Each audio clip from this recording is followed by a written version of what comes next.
Olá amigos da Rádio Universitária FM do cafécolombo.com.br. Está entrando no ar o Café Colombo, seu programa de livros e ideias.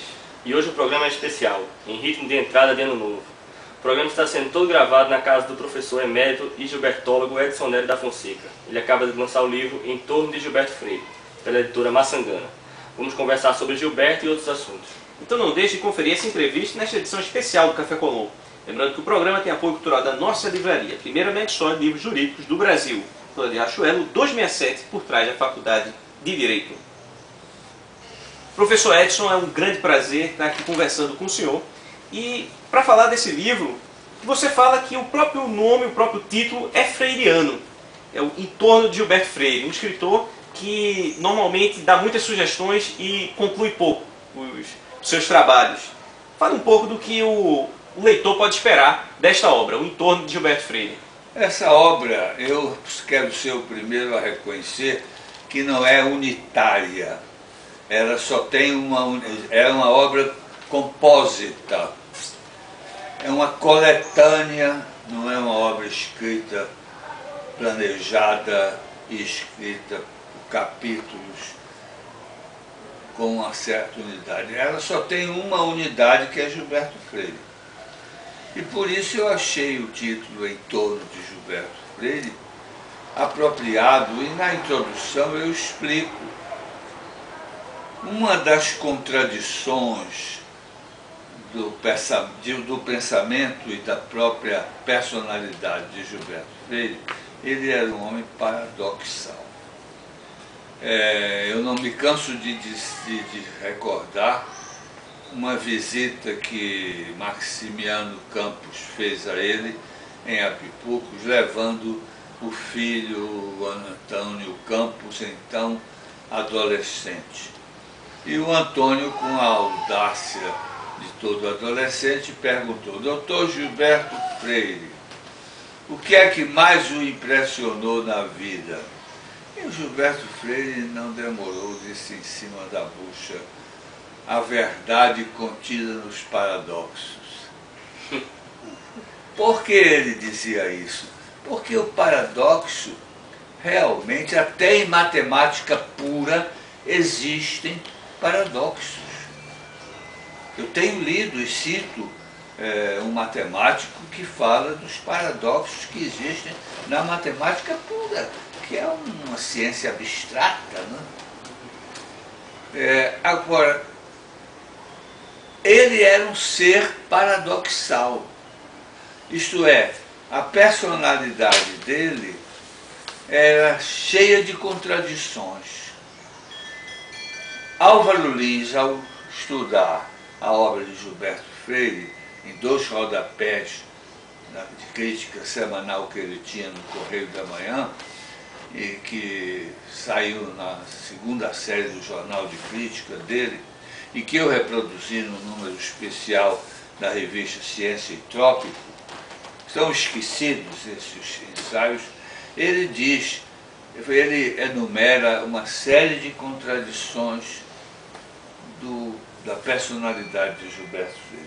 Primeiro, começa assim: o escritor sociável, cordial, gostando de conversar, que sempre teve muitos amigos, e de repente o solitário, o trapista que se tranca em sua casa com seus livros, desaparece durante 15 dias. E vem uma série de outras contradições. O objetivo e o subjetivo, eu não me lembro agora, mas está aí recordado no prefácio do livro, logo no início. Edson, essas contradições você reconhece também na obra dele, na obra teórica? Sim, vou já lhe dizer de que maneira. Eu então acrescento no livro a essas contradições a seguinte contradição, o paradoxo. Gilberto Freire era, ao mesmo tempo, vaidoso, vaidosíssimo. Ele tinha consciência de sua genialidade e era humilde quando estudava os fatos. Isso é uma expressão dele, a humildade diante dos fatos. Nada de generalizações, nada de abstrações. nada de conclusões, e sim a procura da realidade, sugestões para a compreensão da realidade, e não as contradições, as coerências impostas pelos tratatistas. Uma vez eu discutindo com o grande brasilianista Thomas Skidmore, no seminário que houve sobre Gilberto em Marília, São Paulo, ele disse: o que eu critico em Casagrande Senzala é que não tem começo, meio e fim. Eu digo, olha, eu acho incrível que uma pessoa inteligente como você diga uma coisa dessa. Porque você está exigindo de um autor o que ele não quis ser. Você está exigindo que Casagrande Senzala seja um tratado. Não é, é um ensaio. Se fosse tratado, teria começo, meio e fim, teria hipóteses e conclusões. Mas é um ensaio, é um gênero de Montaigne e de Bacon que Gilberto Freire seguia, né? Então, é natural que ele reconhece é um livro desconexo, como tudo que ele fazia.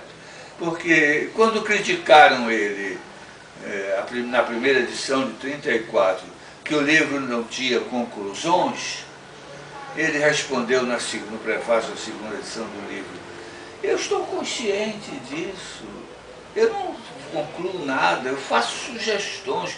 A verdadeira ciência é humilde, ficando a ênfase para a meia ciência. De modo que eu deixo para os outros a tarefa certamente mais nobre de concluir. Essa sua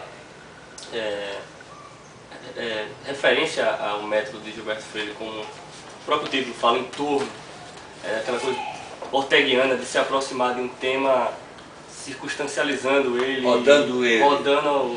Olha, isso é uma das provas que eu dou da contradição entre a vaidade pessoal de Gilberto e a sua humildade diante dos fatos. Uma das provas, os títulos de vários livros dele, que são em torno disso, sugestões para isso, introdução a isso, sabe? A propósito disso, são títulos significativos que exprimem um autor humilde diante dos fatos que estudava. A própria série iniciada com Casagrande Senzala e inconcluída com Ordem e Progresso, que a conclusão anunciada ia ser Jazigos e Covas Rasas, e não foi escrita porque ele não queria concluir nada na vida, ele deu a ela o título genérico de Introdução ao Estudo da Sociedade Patriarcal no Brasil. E explicou: eu não pretendo estar escrevendo a história dessa formação social do Brasil.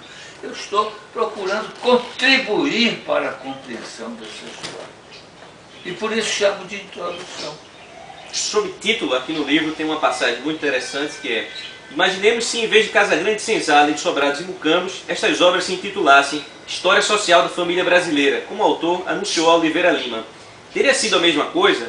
A pergunta lembra irresistivelmente a que Julieta faz a Romeu em conhecida tragédia de Shakespeare, What's in a Name? Recordo que a esta pergunta se segue este solilóquio também interrogativo e que leio na modelar tradução do poeta Honestal de Penaforte. Se outro nome tivesse a rosa, em vez de rosa, deixaria de ser por isso perfumosa? Exatamente. Os títulos de Gilberto Freire, das suas mais conhecidas obras, são simbólicos, são símbolos sociológicos. Casagrande Senzala é o símbolo da residência dos senhores de escravos a Casas Grandes e das residências dos escravos assendados. Sobrados e Mucambos é o símbolo da residência dos senhores quando se mudaram